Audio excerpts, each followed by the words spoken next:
Hasta finales de los años 90, el PRI se mantuvo como el partido hegemónico, a pesar de que en las últimas décadas del siglo XX hubo cambios importantes dentro de él. Su relación con los órganos de gobierno continuó operando como lo había hecho en las décadas anteriores. No se distinguía dónde terminaba el partido y dónde empezaba el gobierno. Sin embargo, esto estaría a punto de cambiar. ¿Quieres saber por qué? Te invito a que veas el siguiente video. En la década de 1980, partidos de oposición como el PAN y el Partido Socialista Unificado de México ganaron algunas elecciones municipales. A partir de entonces, el PAN comenzó a tener una fuerte presencia en los comicios electorales, sobre todo en el norte del país. En distintos lugares de la República se denunciaron fraudes electorales, como en el proceso para elegir al gobernador de Chihuahua en 1986. Ante el descontento que se presentó entre los diversos grupos sociales, el partido oficial tuvo que reconocer triunfos de la oposición y así se ganaron algunas gobernaturas y mayor espacio en el poder legislativo. Por otro lado, una corriente democrática que surgió dentro del mismo PRI, encabezada por Cuauhtémoc Cárdenas, hijo del expresidente Lázaro Cárdenas, y por otros políticos priistas, fue también fundamental para el proceso del fin del unipartidismo. Los miembros de este grupo decidieron, en 1987, renunciar al PRI para formar una coalición de la izquierda mexicana, el Frente Democrático Nacional, y competir por la presidencia en 1988. En esas elecciones ganó el candidato del PRI, Carlos Salinas de Gortari, en un proceso electoral muy discutido, pues la noche de los comicios, el entonces secretario de Gobernación declaró que se interrumpía el conteo de votos porque se había caído el sistema. Las denuncias de fraude de esa elección ocasionaron enorme descontento entre una gran parte de la sociedad. Cárdenas y otros políticos priistas y de la izquierda mexicana decidieron continuar la lucha política por la vía democrática y pacífica y formaron en 1989 un partido de izquierda, el Partido de la Revolución Democrática. En la década de 1990, los partidos de oposición comenzaron a tener una presencia más activa en las decisiones políticas. Las elecciones de 1997 fueron importantes, pues fue la primera ocasión en que el PRI no obtuvo la mayoría absoluta en la Cámara de Diputados y la jefatura de gobierno del Distrito Federal fue ganada por el PRD. Así pues, en los años 90, México pasó de ser un país con un régimen unipartidista a otro con tres fuerzas políticas, PRI, PAN y PRD, las cuales tomarían parte en las decisiones sobre el futuro de la nación. En 2000, Vicente Fox, candidato del PAN, ganó las elecciones a la presidencia de la República y el PRI dejó de ser la principal fuerza política en el poder legislativo, convirtiéndose por primera vez en un partido de oposición en el gobierno federal. 6 años después, Felipe Calderón Hinojosa, candidato del PAN, ganó las elecciones presidenciales en una contienda muy cerrada, discutida, pero sobre todo polémica, pues a la fecha un número considerable de la población sigue pensando que se trató de un fraude. Durante ese periodo legislativo, es decir, entre 2006 y 2009, el PAN y el PRD fueron las dos principales fuerzas dentro de la Cámara de Diputados.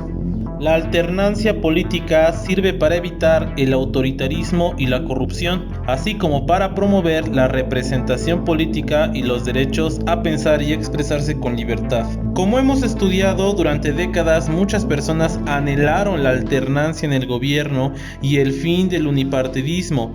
No obstante, una vez alcanzada, diversos sectores de la sociedad se han sentido decepcionados, pues la transición política no ha contribuido de manera decisiva para solucionar los problemas medulares de nuestro país, como la pobreza y la marginación, concentrada más en comunidades indígenas como en los estados de Michoacán y Chiapas. En este último es donde surgió el 1 de enero de 1994 un levantamiento armado encabezado por el Ejército Zapatista de Liberación Nacional. Esta organización está conformada por distintos grupos indígenas de dicho estado y sus demandas giran en torno a la reivindicación de los derechos indígenas, en especial el derecho a la autonomía política, es decir, a que las comunidades puedan determinar su forma de gobierno y de organización social, conforme a sus tradiciones y valores culturales.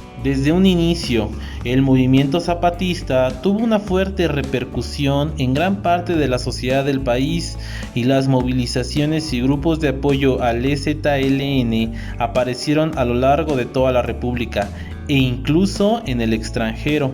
Durante los años que siguieron al levantamiento, hubo momentos de enfrentamiento y tensión, así como intentos de diálogo y negociación.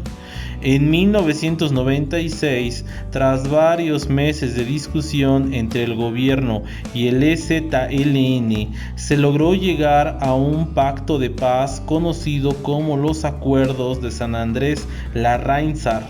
En ellos se establecía el compromiso de reformar la Constitución para reivindicar los derechos políticos de los pueblos indígenas.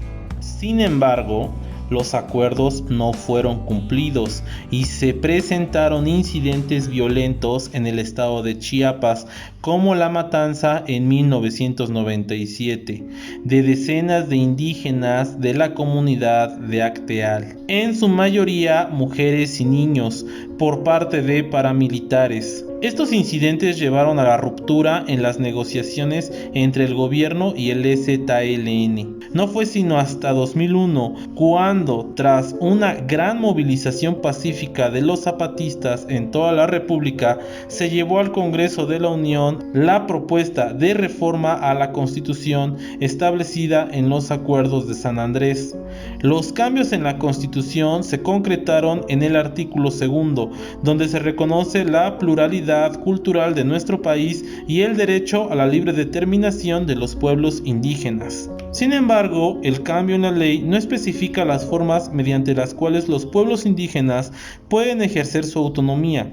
Por el contrario, le otorga al gobierno federal y a los estatales el poder de decidir sobre ellas, por lo que no hay una libre determinación de los pueblos indígenas. Por estas razones, el EZLN y un sector importante de la sociedad no estuvieron de acuerdo con las reformas al artículo 2 de la Constitución y el movimiento continúa en lucha por su autonomía política. Pese a las limitaciones de la reforma constitucional del 2001, algunas comunidades indígenas de Chiapas han logrado organizarse políticamente para ejercer el derecho a gobernarse a sí mismos. Durante los últimos años, el movimiento zapatista ha encauzado su lucha por la vía civil. En 2003 se estableció una nueva forma de organización de las comunidades indígenas zapatistas, mediante la cual se busca ejercer de manera más efectiva el autogobierno. Otras comunidades indígenas del país han logrado reivindicar su derecho a la autodeterminación. Tal es el caso de Cherán, en Michoacán, cuyo gobierno autónomo ha sido reconocido jurídicamente desde 2011. De esta manera nos podemos dar cuenta que todavía tenemos un largo camino por recorrer, sociedad y gobierno, para consolidar nuestra democracia, pues solo por medio de la participación plural podemos afianzar una sociedad mejor, con igualdad, equidad y sobre todo justicia social. ¿Y tú, qué piensas al respecto? ¿Crees que se ha llegado a una verdadera democracia o todavía falta más por hacer? Deja tus comentarios por favor, ya que tu opinión es muy importante para nosotros. Hemos llegado al final de este tema. Si te gustó el video, regálame un like y te pido de favor que lo compartas. Suscríbete a mi canal para más contenido. Gracias por formar parte de la comunidad Profe Sergio 19. Hasta la próxima.